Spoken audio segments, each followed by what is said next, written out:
Let's see if I did this right or wrong. I think I did it wrong again. Let's see if this is better.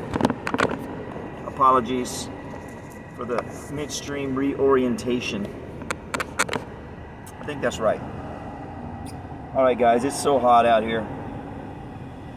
It's so hot. Yeah, I think that's better actually. That's better. It's counterintuitive. It's counterintuitive for me to put the phone in this orientation. But this is the right orientation. So, alright, thanks for watching my video. So anyway, it's counterintuitive, but now that I know how to do it, I'll try to remember to do it correctly next time. Alright, hey, thanks for watching my video. Today is Sunday, August the 13th, 2023, 5:16 p.m. Eastern Standard Time. At the moment, I am in, Seminole, Florida.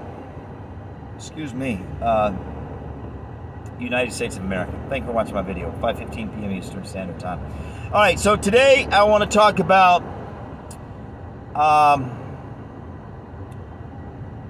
the right terminology for this. I'm trying to think. Basically, the terminology that comes to mind is managing a herd.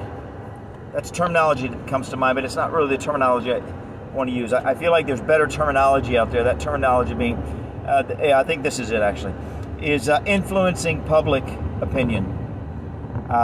Changing the zeitgeist. The zeitgeist, that's a German word, obviously.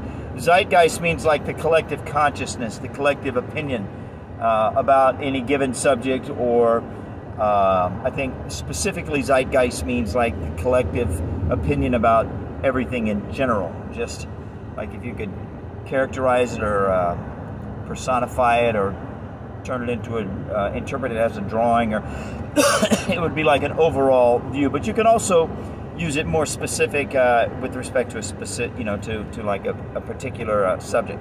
Okay, so anyway, I want to make it short. So the way to influence some ideas or principles about influencing public opinion is you have to realize you're dealing with a herd. You're not dealing with a person. And this gets into the distinction between the laws of individuals and the laws of groups. And they're completely different laws. You don't deal with an individual the same way you deal with a group, right?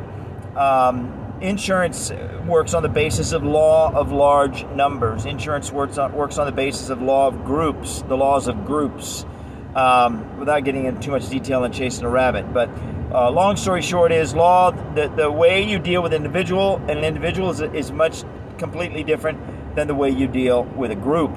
So if you want to influence a group, some things you have to remember is you're dealing with a herd.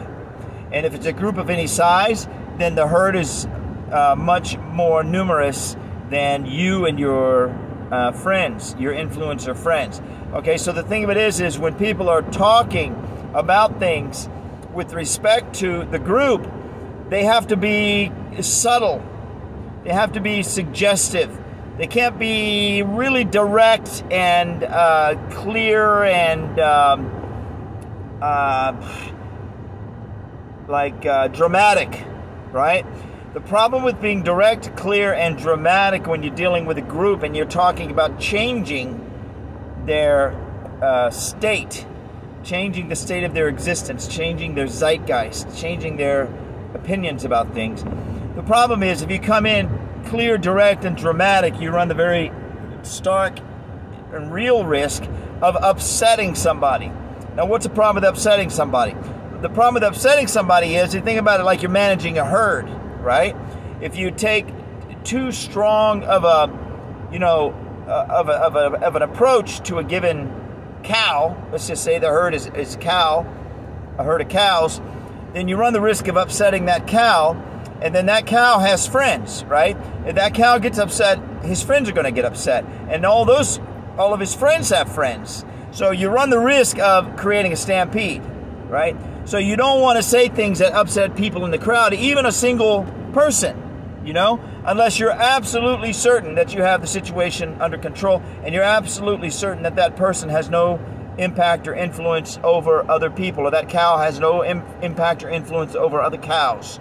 All right, so you're going to be very subtle, you're going to be very suggestive, and you're going to bump You're going to bump the individuals in the herd hard enough to change their trajectory, the direction in which they're traveling or thinking, and the speed at which they're traveling or the intensity with which they're thinking. You either want to change the direction or the speed, or intense speed/intensity, right? All of that is to be considered a success when you're talking about influencing public opinion. And obviously, if you can change the speed and the direction, both, that's even better, Or if you want to change the speed, you want to change the direction but keep the speed and the intensity the same, and now they're just moving in the direction you want them to move with the same speed and intensity they were moving before, maybe that's even more superior to changing speed and to changing direction and speed or intensity, right? So when we hear leaders get up and talk, this is why we have to think deeply and intensely about what they're saying. Because if they're trying to affect change, they're going to be speaking in subtle and suggestive terms. They're not going to be saying directly, clearly, and dramatically exactly what they mean. Okay? I don't believe that I can overemphasize that point. When we hear leaders speak, we have to think deeply and intensely about what they're saying. Because what they're saying, if they know what they're doing, and let's assume that they do, with respect to this subject anyway, because it's kind of intuitive, it's kind of natural, you're dealing with a large group of people. You don't want to go out there and upset people because then they're going to stampede you, right? So it's kind of natural and intuitive. When we hear them speak, we have to think deeply and intensely about what they're saying, because they're going to be speaking in subtle and suggestive ways. They're going to be bumping us just hard enough to change our direction and or change the speed and intensity with which we're moving, but not so hard as to upset any single person. Okay? So it's kind of like a little sweet spot, right? Always looking for that sweet spot for maximum impact, but with no chaos. Okay, so you think about it, if you bump, successfully bump people, and or herd a bunch of cows in the direction you want them to go, if you successively do it over and over and over again, then over time you can cause them to do a complete 180 or a 90-degree turn, or slow down or speed up, or whatever you want them to do. Okay, all right, that's it for now. Thanks for watching. Today again is Sunday, August 13, 2023, 5:23 p.m. Eastern Standard Time. I'm in Largo, Florida now. I was about to give you the zip code. Largo, Florida, United States of America. God bless you. Peace, blessings, liberty to you and yours. Bye.